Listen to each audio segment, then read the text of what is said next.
Among the Jewish Americans who understood the urgency of the rise of Nazism were Zionists, and they organized to rescue Jews from Germany under the auspices of the Jewish Agency for Palestine.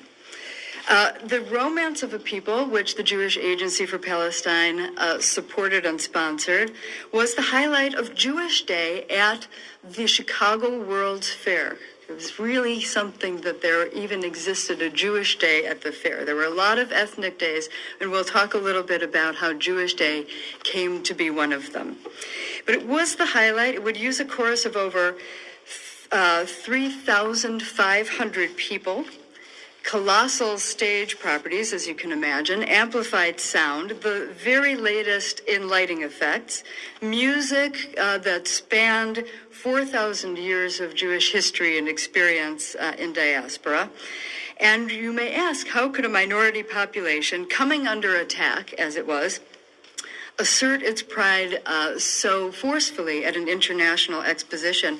And the answer lies, I think, in the special conditions of the World's Fair that sought to bring the whole world into one concentrated space, but that is also in large part attributable to the men and women who created and pushed the production forward. And so the people behind the pageant, the producers, one really cannot speak of the romance of a people without speaking of one key figure who produced the pageant against resistance and in spite of the gargantuan undertaking it was to create a performance event that would fill Soldier Field. And that was Meyer Weisskall. Weisskall was then the executive director of activities in the Midwest for the Zionist Organization of America, and he was the producer of the pageant. He spearheaded it, and he was perhaps spurred on, he perhaps gained confidence because he had produced a very successful Hanukkah pageant the year before, actually just maybe 5-6 months before. And he felt that performance would be the appropriate representation of the Jewish people at the World's Fair. It was delivered as the Jewish expression of the fair's openly declared overall theme, which was science finds, industry applies, and man conforms. And it profoundly inserted Jewry into the fair's subtextual but omnipresent narrative of the march of human progress. Weisskall's path as a producer was not completely free of obstructions. The first obstacle to the Romance's articulation of nationalist Jewish identity and purpose was a dominant trend in liberal Reform Judaism toward embrace of American individualism as opposed to nationalism, and the figuration of Jewish identity as a chosen religious confession. And this ideation of Jewish identity, focused on cultural assimilation and profession of faith, was on permanent exhibit at the fair in the Jewish booth at the Hall of Religion. And this other conception of Jewish identity, which was focused on cultural assertion and a revival of Jewish national life, became, in fact, the dominant representation of Jewish Day at the fair. A special day in which Jews as an ethnic group, like other ethnic groups, were given focus. Now, luckily, Weisskall wrote about this in his autobiography, which he published in the 1970s. He called it So Far. And he talked about plans for Jewish appearance at the fair and how they were delayed because the Chicago Jewish leaders were divided about the categorical definitions of Jewish community. Was it held together through religious belief and practice? Was it about biological inheritance, distinctive cultural behavior, some sort of combination? Jewish participation in the fair was delayed because there was this undecidability about exactly what Jewish identity was. Still, Weisskall was tenacious, and he gathered a team of writers, prominent Jewish Chicagoans, and performing artists, and he began to pull together the greatest live demonstration of Jewish national identity that had ever been staged. Brandeis professor Stephen Whitfield, expert on Jewish American culture, who wrote a foreword to the 2000 reprint of the fair program that the Chicago Jewish Historical Society put out, and it's beautiful. I highly recommend it to all of you. And he said that the script writers for the fair were apparently the Zionist publicist Maurice Samuel and Chicago's Rabbi Solomon Goldman, plus Weisgall himself. We don't have a written text of the pageant or proof of this collaboration, but there is a synopsis included in the pageant program that describes each episode. And it would seem that if this threesome of cultural Zionist thinkers did collaborate on the script, that they probably balanced out one another's styles. Maurice Samuel was very good friends with Chaim Weizmann and Weisgall, and a prolific writer of both fiction and nonfiction. You may best know him for writing The World of Sholem Aleichem in the early 1940s. Indeed, did a lot of translation work. He had a piercing intelligence, often controversial. In 1931, he wrote a book called On the Rim of the Wilderness, The Conflict in Palestine. And he minced no words in his opinion that held Arab leaders in pretty low esteem. He accused them of incompetence and, at best, greed and power-driven manipulation of their own people. It was a very strong statement that he made. Solomon Goldman, on the other hand, was effusive and excited about the potential for Jewish and non-Jewish cooperation in the United States that the pageant also asserted. And in his foreword to the original program, he started off by saying, "Thank God for Jewish Day. At a century of progress, on the eve of America's great day of independence, the Jew portrays his eternal romance, his romance with God, with life, with ideals." Despite the differences in tone and probably some of their ideas, all three of these men did believe in the to Allen put forward universalism in this Jewish American context of the pageant. So though varied in their opinions and styles, these three men revered Jewish culture and set Jewish history up as Zionist, expressed 4,000 years of Jewish history, Zionist. But he did Jewish history up as a paragon. The pageant's musical director, Isaac Van Grove, was not a practicing Zionist, but he did share these sympathies toward the Jewish people, and in him, Weisgall found an exceptional collaborator capable of composing a score that expressed 4,000 years of Jewish history and of directing over 3,500 performers. According to the pageant program, Isaac Van Grove started his career as an accompanist to well-known artists. And the ideas and the aesthetics of the romance were indeed cohering. Weisgall was managing to gather Chicago Jews who were geographically spread out. He described insofar as having something for everybody. Zionists, non-Zionists, the religious, the nationalists, everybody. But Weisgall's practical mission was to resuscitate Zionism in Chicago and beyond, and to raise concrete religious, the nationalists, everybody.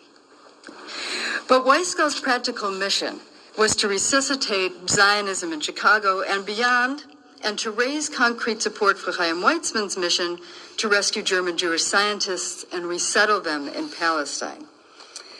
So as you may recall, there had been a schism in the Zionist organization in the United States when a group following Louis Brandeis' leadership split from supporters of Chaim Weizmann, and Weisgall was in the Weizmann camp. In 1921, Weizmann was elected president of the World Zionist Organization. He visited the United States and, together with Albert Einstein, undertook a fundraising campaign to advance the Zionist cause.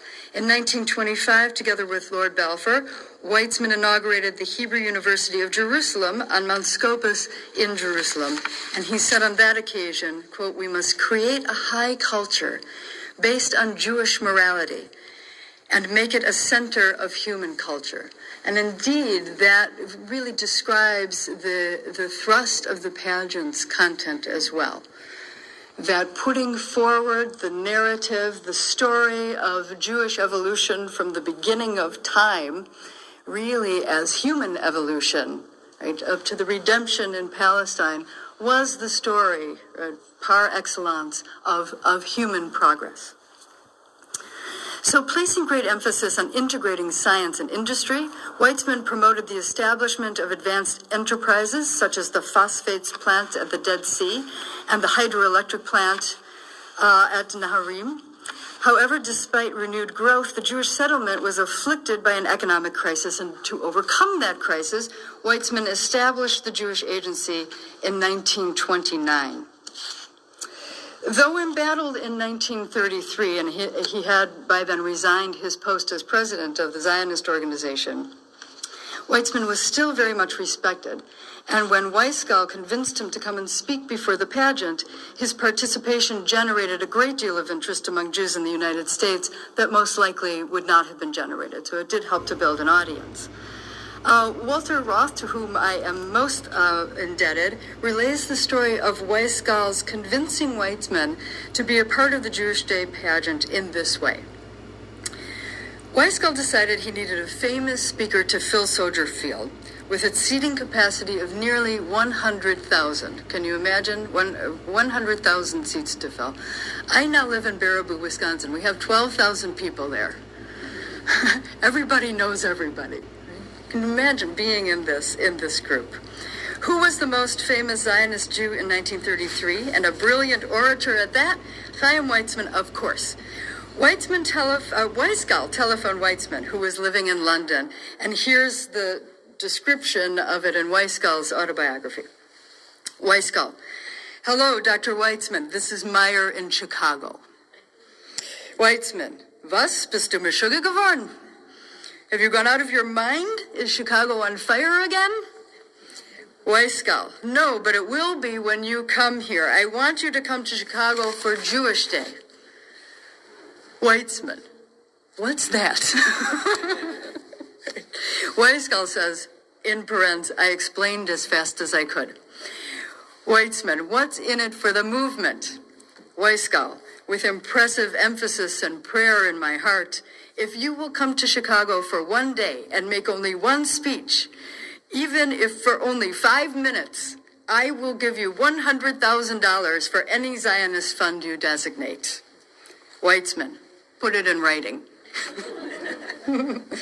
So Roth tells us that Weisgall promised in writing, indeed, to raise $100,000 for Weitzman's Central Refugee Fund, which helped German Jews to settle in Palestine. And Weitzman agreed to come to Chicago. Weisgall warned Weitzman that he was limited to only one speech, and if he made 2 speeches, the fee would go down to $50,000. If he made 3 speeches, it was going to be reduced to $25,000.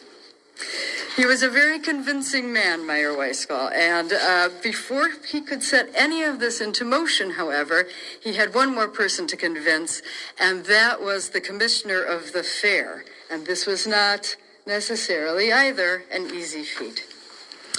Rufus Dawes was a wealthy businessman, commissioner of the World's Fair. The Dawes brothers had many, many assets that they had acquired. In May 1933, Rufus was on the cover of Time magazine, which writing about the fair that opened on May 27th. And it mentions in the Time magazine article that when Rufus Dawes, as an American Jewish demonstration of collective will and historic destiny, the romance folded lofty American ideas into its premise for creating a new nation. The collaboration between Jewish nationalist aspirations and an American civilizing democratic mission was also symbolized in the very framing and dressing of the performance's playing area.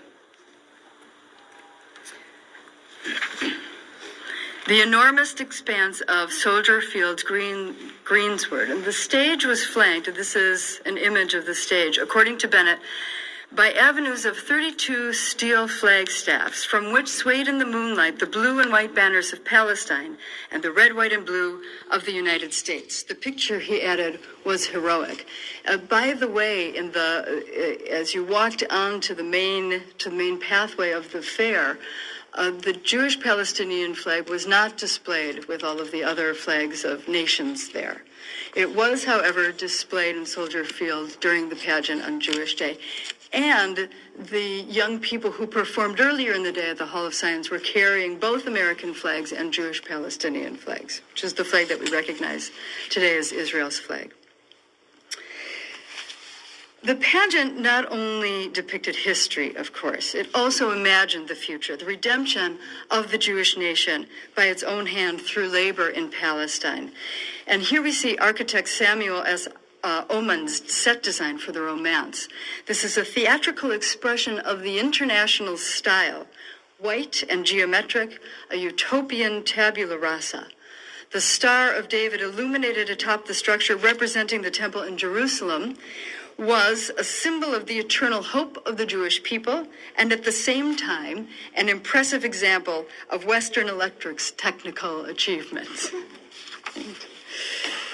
Now, a separate two-level platform, which you see in the first picture here, this was floating in the foreground of the playing space, meant to resemble an altar, and atop the altar, to begin the pageant, an oversized Torah scroll was unrolled when the pageant began, framing the entire pageant as a kind of quasi-religious service that was read from the parchment of this Torah. The idol Moloch, which you see in this other picture, and please excuse the reproduction of this from a Chicago Tribune article, this was one of the highlights of the pageant, and it's featured in one of the wonderful clips that we have here in the museum right behind us on these computers. I encourage you to take a look. You can see this scene in action. A Chicago Tribune writer reported on a dress rehearsal and described, it's kind of a fun story. It says, Judge Harry M. Fisher, General Chairman of Jewish Day activities, was a solitary figure in the vast expanse of seats during the dress rehearsal. He looked on transfixed as under the last of the drivers, 200 slaves was dragging the huge idol Moloch to the stage, on which human sacrifices were to follow bacchanalian orgies. The judge looked at the hideous figure of Moloch and some of the feeling of revulsion against idols, which has been built up during the 4,000 years of the history of his race, must have swept over him as he pointed his finger and exclaimed, "That damned thing cost us $8,000.